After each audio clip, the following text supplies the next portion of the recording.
All right. Now that you have mastered finding the volume of cylinders, we're going to talk about how to find the surface area of cylinders. The volume is the amount of space three-dimensional inside. Surface area is the sum, adding together the total, of all the areas of all the outside faces of a 3D figure. So it's not about the inside space, it's about the outside space. It's about covering it. It's almost like if you were to take a present, a Christmas present or a birthday gift or whatever, you had to wrap it. And you have to wrap it, you have to cover it in wrapping paper. Surface area is the amount of wrapping paper it takes to wrap up the gift. So the cylinder specifically has two circular bases, and they're both the same. They're congruent to each other. This one and the one you can't see on the bottom. And what it has around the outside of connecting them is a rectangle, and it wraps around. It doesn't look like a rectangle because it's curved. But if you were to open this up, here's a circle on top, here's a circle on the bottom, and then this rectangle wraps around this circle. Well, if it wraps around the circle, that's the circumference. And then it connects the top to the bottom. It's kind of like if you have like a can of soup or something with a label, the paper label. If you peel that paper label off, it's a rectangle when you open it up and flatten it out, if you've ever done that. So that's what this looks like. This is called a net. We'll talk about nets again later. This is the net of the surfaces or the faces of the cylinder. So if we have to find the sum of all the areas, well, we have to find the area of this circle and the area of this circle. Well, they're both the same. And then the area of this rectangle that wraps around it. So here's our formula. Just like with volume, we have formulas. Here's our formula. Notice there are two formulas because there are two different ways you can find the rectangle area. So we're going to start by finding 2 pi r squareds, because a pi r squared is going to find the area of this circle, and then a 2 because there's a top and a bottom. Plus, I like to use this formula, pi times diameter times height. Well, pi times diameter is what gives me this circumference of this circle, times the height is what connects the top and the bottom circles. I prefer to use this formula just because it's a little bit less confusing to me. Some people, in fact, your textbook likes to use this formula. They start the same, 2 pi radius squareds to find the areas of the two circles, plus they find the circumference by doing 2 pi radius, then times the height. Circumference, remember, could be pi times diameter or 2 pi radius. These are the same answer, just given a different setup of the formula, because 2 radius is 1 diameter. I don't like this formula just because it's 2 times radius here, and it's radius squared here. But they both work the same. It's just my personal preference. I prefer to use this top formula. So that's what I'm going to show you. But it does mean that you're going to have to either figure out, if the problem gives you radius, you're going to have to double it to get diameter. Or if the problem gives you diameter, you're going to have to half it to get radius. I have one of each. So let's see how it looks.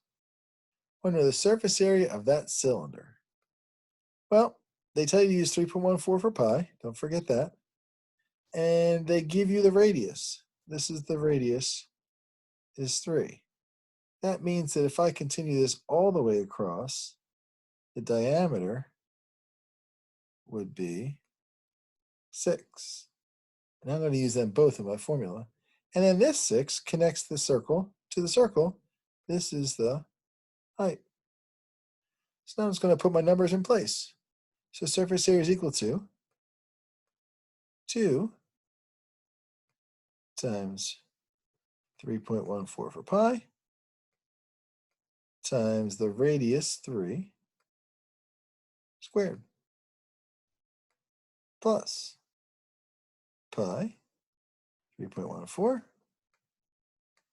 times, I like to use this diameter is 6, times the height, which also in this case happens to be 6. That's a total coincidence. That is not going to normally happen.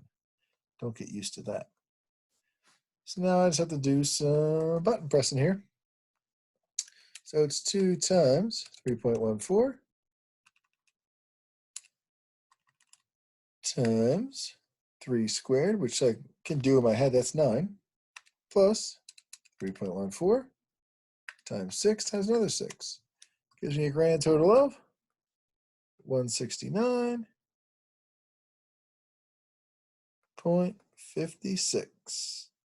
Now notice these are square centimeters. This is an area. This is a centimeters squared. And that's how you find surface area. All right, let's take a look at one more. This time though, the problem's not going to give you radius. It's going to give you diameter. So 16 is the diameter. That means halfway the radius will be 8. Remember, a radius is half a diameter.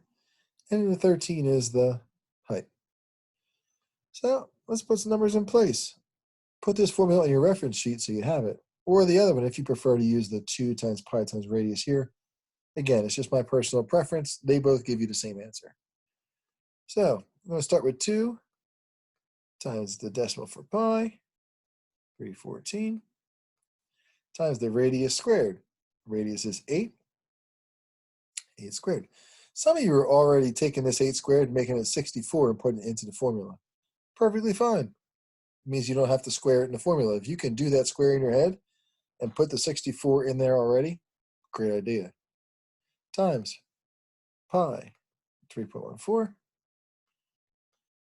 times the diameter, which they gave me in the problem was 16, times the height between circles is 13. And then press some buttons here.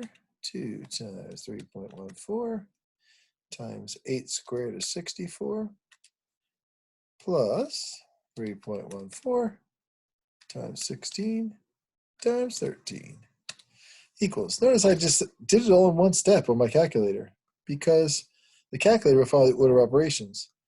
If you're using a cell phone or maybe the Google calculator or whatever, you might want to calculate each piece separately and then add them together in the end.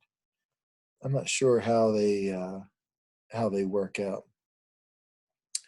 I got 1055 or 1055.04. And I'll give that a label. These were yards, and area is always squared. Notice when you put in the answer in IXL, these are IXL questions, they already give you the square yards label. You just have to put your number in. All right, surface area cylinders. Go ahead and give it a shot today.